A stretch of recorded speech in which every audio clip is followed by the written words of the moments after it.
എല്ലാവർക്കും സുഖാണെന്ന് വിശ്വസിക്കുന്നു. ഡെയിലി അപ്ഡേറ്റിലേക്ക് എല്ലാവർക്കും സ്വാഗതം. നാളെ ഡിസംബർ 24 തുടർന്നുള്ള ദിവസങ്ങളിലും നിങ്ങൾ ശ്രദ്ധിക്കേണ്ട വളരെ പ്രധാനപ്പെട്ട കാര്യങ്ങളാണ് ഈ ഒരു വീഡിയോ വ്യക്തമാക്കുന്നത്. വീഡിയോയുടെ വിശദാംശങ്ങളിലേക്ക് കടക്കുന്നതിന് കൂടുതൽ ആളുകളിലേക്ക് ഇൻഫർമേഷൻ എത്താൻ ഷെയർ ചെയ്യുക, ലൈക്ക് ചെയ്യുക, ഫേസ്ബുക്കിലൂടെ കാണുന്ന ആളുകൾ ഫോളോ ചെയ്യുക. വീഡിയോയുടെ വിശദമായ വിവരങ്ങളിലേക്ക് വരാം. സംസ്ഥാനത്ത് SIR-ന് ശേഷം എല്ലാവരും കാത്തിരുന്ന കരട് വോട്ടർ പട്ടിക പുറത്തിറക്കി. ഇന്ന് ചൊവ്വാഴ്ച ദിവസമാണ് കരട് വോട്ടർ പട്ടിക പ്രസിദ്ധീകരിച്ചത്. അപ്പൊ എല്ലാവരും പട്ടിക പരിശോധിക്കണം, പട്ടികയിൽ പേരുണ്ട് എന്ന് ഉറപ്പുവരുത്തണം. അപ്പൊ പട്ടികയിൽ പേരുള്ളവരും ഇല്ലാത്തവരും എനുമറേഷൻ ഫോം ഒന്നും ലഭിക്കാത്തവരും എല്ലാവരും അറിഞ്ഞിരിക്കേണ്ട വളരെ പ്രധാനപ്പെട്ട കാര്യങ്ങളാണ് പറയുന്നത്. സംസ്ഥാനത്ത് കരട് വോട്ടർ പട്ടിക പ്രസിദ്ധീകരിച്ചപ്പോൾ 24,80,503 പേർ പട്ടികയിൽ നിന്നും പുറത്താണ്.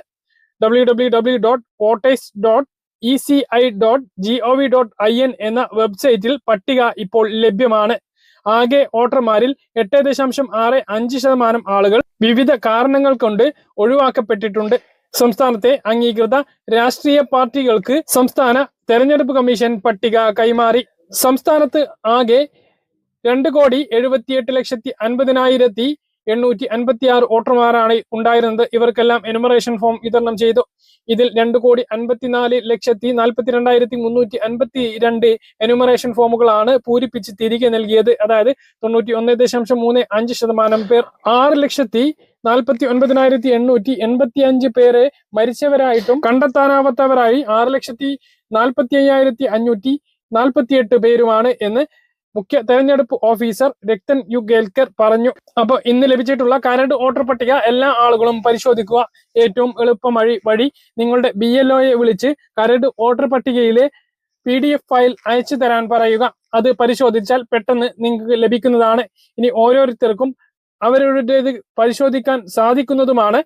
അതിനുവേണ്ടി voters.eci.gov.in എന്ന വെബ്സൈറ്റിൽ ഹോം പേജിൽ search your name in roll എന്ന ഭാഗത്ത് ക്ലിക്ക് ചെയ്ത് നിങ്ങളുടെ വോട്ടർ ID നമ്പർ, അതായത് എപ്പിക് നമ്പറോ നൽകി അല്ലെങ്കിൽ വ്യക്തിഗത വിവരങ്ങളോ നൽകിക്കൊണ്ട് പരിശോധിക്കാവുന്നതാണ്. എനുമറേഷൻ ഫോം പൂരിപ്പിച്ച് നൽകിയിട്ടും പട്ടികയിൽ പേരില്ല എങ്കിലോ നൽകിയിട്ടുള്ള പട്ടികയിലെ വിവരങ്ങൾ തെറ്റാണ് എങ്കിലോ ഇന്ന് 23 മുതൽ ജനുവരി 22 വരെ ആക്ഷേപങ്ങളും പരാതികളും സമർപ്പിക്കാൻ സാധിക്കുന്നതാണ്. പരാതി തീർപ്പാക്കുന്നത് 2026 ഫെബ്രുവരി 14-നകമാണ്. ഫെബ്രുവരി 21 അന്തിമ പട്ടിക പ്രസിദ്ധീകരിക്കും. പുതിയ വോട്ടർമാർക്ക് ഇന്നു മുതൽ പേര് ചേർക്കാവുന്നതാണ്. എനുമറേഷൻ ഫോം പൂരിപ്പിച്ച് നൽകാത്തവരും കരട് വോട്ടർ പട്ടികയിൽ ഉൾപ്പെടാത്തവരും ഡിസംബർ 23 മുതൽ ജനുവരി 22 വരെ പുതുതായി പേര് ചേർക്കാൻ അവസരമുണ്ടാകും. ജനുവരി 22 വരെ അവകാശവാദവും എതിർപ്പും അറിയിക്കാവുന്നതാണ്. ഓരോ നിർദ്ദേശത്തിനും പ്രത്യേക ഫോമുകൾ ഉണ്ടാകും. പേര് ചേർക്കാൻ ഫോം 6, ഗൾഫിലുള്ള ആളുകൾക്ക് പേര് ചേർക്കാൻ ഫോം 6A, പേര് നീക്കൽ അതായത് മരണം, സ്ഥലം മാറ്റം, ഇരട്ടിപ്പ് തുടങ്ങിയവക്കാണ് ഫോം 7 ഉപയോഗിക്കേണ്ടത്. തിരുത്തലിനും സ്ഥലം മാറ്റത്തിനും ഫോം 8 എന്നിവയും ഉപയോഗിക്കാം. www.voters.eci.gov.in എന്ന ലിങ്കിലൂടെ ഫോം ലഭിക്കുന്നതാണ്. ഓൺലൈനായിട്ടും ഈ കാര്യങ്ങൾ ചെയ്യാം. കരട് വോട്ടർ പട്ടികയിൽ ഉൾപ്പെട്ട ആരെങ്കിലും ഹിയറിംഗിന് ശേഷം ഒഴിവാക്കിയാൽ ECOയുടെ ഉത്തരവ് തീയതി മുതൽ 15 ദിവസത്തിനകം ജില്ലാ തെരഞ്ഞെടുപ്പ് ഓഫീസർ അതായത് DEOക്ക് 1-ാം അപ്പീൽ നൽകാവുന്നതാണ്. ഇതിലും തീരുമാനം തൃപ്തികരമല്ല എങ്കിൽ 1-ാം അപ്പീൽ ഉത്തരവ് തീയതി മുതൽ 30 ദിവസത്തിനകം മുഖ്യ തെരഞ്ഞെടുപ്പ് ഓഫീസർക്ക് 2-ാം അപ്പീൽ നൽകാം. ഫെബ്രുവരി 21 അന്തിമ വോട്ടർ പട്ടിക പ്രസിദ്ധീകരിക്കും. അപ്പൊ എല്ലാവരും ഉടനെ സൈറ്റിൽ കയറിയിട്ടോ അല്ലെങ്കിൽ നിങ്ങളുടെ BLOയുമായി ബന്ധപ്പെട്ടിട്ടോ നിങ്ങളുടെ പേര് വോട്ടർ പട്ടികയിൽ ഉണ്ട് എന്ന് ഉറപ്പുവരുത്തുകയും നൽകിയിട്ടുള്ള വിവരങ്ങൾ കൃത്യമാണ് എന്നും ഉറപ്പുവരുത്തേണ്ടതാണ്. കേന്ദ്ര സഹായത്തോടെ നടപ്പിലാക്കി വരുന്ന സബ്മിഷൻ ഓൺ അഗ്രികൾച്ചർ മെക്കനൈസേഷൻ അഥവാ കാർഷിക യന്ത്രവൽക്കരണ പദ്ധതിക്കു കീഴിൽ കാർഷിക യന്ത്രങ്ങളും ഉപകരണങ്ങളും വിളവെടുപ്പാനന്തര സംസ്കരണ മൂല്യവർദ്ധിത പ്രവർത്തനങ്ങൾക്ക് ആവശ്യമായ ഉപകരണങ്ങളും യന്ത്രങ്ങളും സബ്സിഡിയോട് കൂടി നൽകുന്നു. ഇതനുസരിച്ച് വ്യക്തിഗത ഗുണഭോക്താക്കൾക്ക് 40 മുതൽ 50% വരെയും കാർഷിക കൂട്ടായ്മകൾക്ക്, പഞ്ചായത്തുകൾ എന്നിവർക്ക് കാർഷിക യന്ത്രങ്ങൾ വാടകയ്ക്ക് കൊടുക്കുന്ന കേന്ദ്രങ്ങൾ സ്ഥാപിക്കുന്ന പദ്ധതിക്ക് 40% ധനസഹായവും ലഭിക്കും.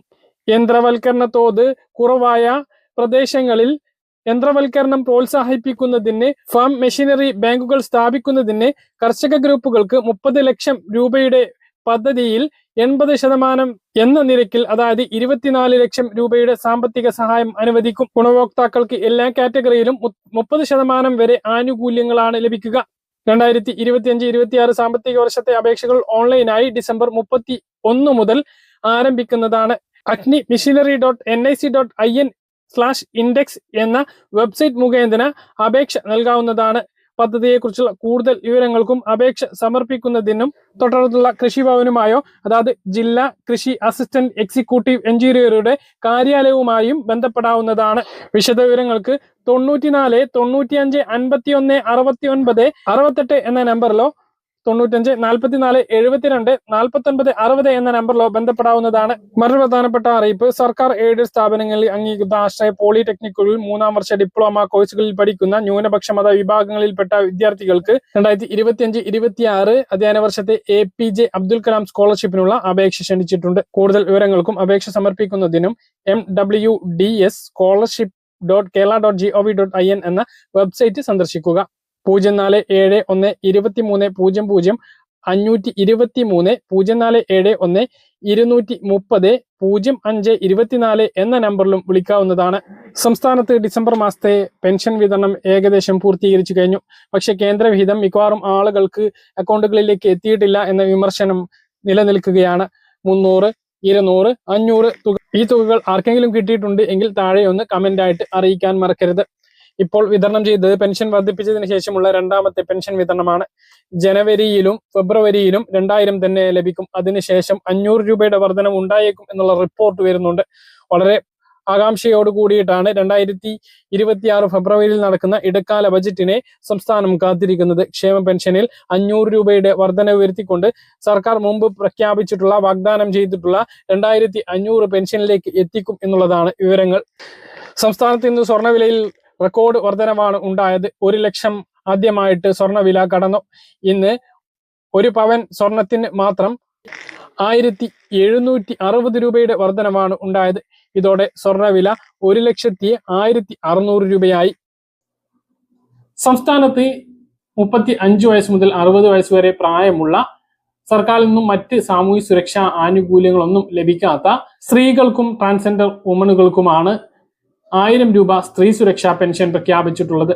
ഇങ്ങനെ പറയുമ്പോൾ അതേ റേഷൻ കാർഡിൽ ഉൾപ്പെട്ട അല്ലെങ്കിൽ ആ വീട്ടിൽ തന്നെ താമസിക്കുന്ന മറ്റ് അംഗങ്ങൾ, അതായത് അച്ഛനോ അമ്മയോ അല്ലെങ്കിൽ ഭർത്താവിന്റെ അച്ഛനോ അമ്മയ്ക്കോ പെൻഷനോ സാമൂഹ്യ സുരക്ഷാ പെൻഷനോ അല്ലെങ്കിൽ മറ്റ് എന്തെങ്കിലും സഹായങ്ങളോ ലഭിക്കുന്നുണ്ട് എങ്കിൽ ഈ 1000 രൂപ സ്ത്രീ സുരക്ഷാ പെൻഷന് അപേക്ഷിക്കാൻ അർഹത ഇല്ല എന്ന് തെറ്റിദ്ധരിച്ചുകൊണ്ട് പല ആളുകളും അതിൽ നിന്നും മാറി നിൽക്കുന്നുണ്ട്. അങ്ങനെയുള്ളവർ ശ്രദ്ധിക്കുക. അതൊന്നും ഈ 1000 രൂപ സ്ത്രീ സുരക്ഷാ പെൻഷന് തടസ്സമല്ല. നിങ്ങൾക്ക് അതായത് ഈ സ്ത്രീ സുരക്ഷാ പെൻഷൻ പദ്ധതിയിലേക്ക് അപേക്ഷിക്കാനിരിക്കുന്ന സ്ത്രീകൾക്ക് വ്യക്തിപരമായിട്ട് സാമൂഹ്യ സുരക്ഷാ പെൻഷൻ പദ്ധതികളായിട്ടുള്ള വിധവാ പെൻഷനോ അല്ലെങ്കിൽ അവിവാഹിത പെൻഷനോ അല്ലെങ്കിൽ വികലാംഗ പെൻഷനോ ലഭിക്കുന്നില്ല എങ്കിലോ എല്ലാവർക്കും ഇതിലേക്ക് അപേക്ഷ സമർപ്പിക്കാൻ കഴിയുന്നതാണ്. അതുപോലെ കേന്ദ്ര സംസ്ഥാന സർക്കാർ സ്ഥാപനത്തിലോ സർക്കാർ ഉടമസ്ഥയിലുള്ള സ്ഥാപനങ്ങളിലോ സ്ഥിരമായോ കരാർ അടിസ്ഥാനത്തിലോ ജോലി ലഭിക്കുന്നവർക്കും ഇതിന്റെ ആനുകൂല്യം ലഭിക്കുന്നതല്ല. അല്ലാത്തവർക്കെല്ലാം പദ്ധതിയിലേക്ക് അപേക്ഷ സമർപ്പിക്കാവുന്നതാണ്.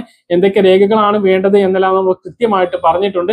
വയസ്സ് തെളിയിക്കുന്നതിന് ജനന സർട്ടിഫിക്കറ്റ് അല്ലെങ്കിൽ school certificate, driving licence, passport ഇവയിൽ ഏതെങ്കിലും ഒന്ന് വേണം. ഇവ 3ഉം ലഭ്യമല്ല എങ്കിൽ മെഡിക്കൽ ഓഫീസർ നൽകുന്ന സർട്ടിഫിക്കറ്റ് അതിന് പകരമായി ഹാജരാക്കാം. അതുപോലെ ബാങ്കിന്റെ വിവരങ്ങൾ, IFSC കോഡ് ഉൾപ്പെടെയുള്ള പാസ്ബുക്കിന്റെ കോപ്പിയാണ് വേണ്ടത്. അതുപോലെ ആധാർ കാർഡ് വിവരങ്ങൾ, BPL റേഷൻ കാർഡിന്റെ ഫോട്ടോസ്റ്റാറ്റ്, വരുമാന സർട്ടിഫിക്കറ്റ് വേണ്ട എന്നുള്ളത് പ്രത്യേകം ഓർമ്മിപ്പിക്കുന്നു. അപ്പൊ ഇത്രയും രേഖകളാണ് വേണ്ടത്. ഇതോടൊപ്പം തന്നെ ഈ പദ്ധതിയിൽ ഉൾപ്പെടുന്നതിന് വേണ്ടി ഞാൻ അർഹയാണ് എന്ന് സ്വയം സാക്ഷ്യപ്പെടുത്തിയിട്ടുള്ള ഒരു സാക്ഷ്യപത്രം. അപ്പൊ ഇങ്ങനെ ഈ രേഖകൾ മുഖാന്തരമാണ് അപേക്ഷ നൽകേണ്ടത്. ഈ അപേക്ഷ നൽകി 1000 രൂപ അടുത്ത മാസം മുതൽ തന്നെ അത് ലഭിക്കുന്നതാണ്.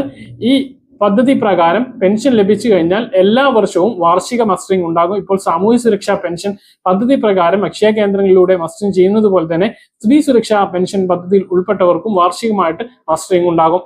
അനർഹമായിട്ട് ആരെങ്കിലും ഈ പദ്ധതി പ്രകാരം ആനുകൂല്യം കൈപ്പറ്റി എന്ന് തെളിയിക്കപ്പെട്ടാൽ വാങ്ങിയിട്ടുള്ള തുകയും 18% പലിശയും തിരിച്ചടക്കേണ്ടി വരും. പല കാര്യങ്ങൾ കൃത്യമായിട്ട് മനസ്സിലാണെന്ന് കരുതുന്നു. ഇതുപോലെ ഇൻഫർമേഷൻ ലഭിക്കാൻ ചാനൽ സബ്സ്ക്രൈബ് ചെയ്യുക, ബെൽ ഐക്കൺ എനേബിൾ ചെയ്ത് വെക്കുക. മറ്റൊരു വീഡിയോ കാണാം.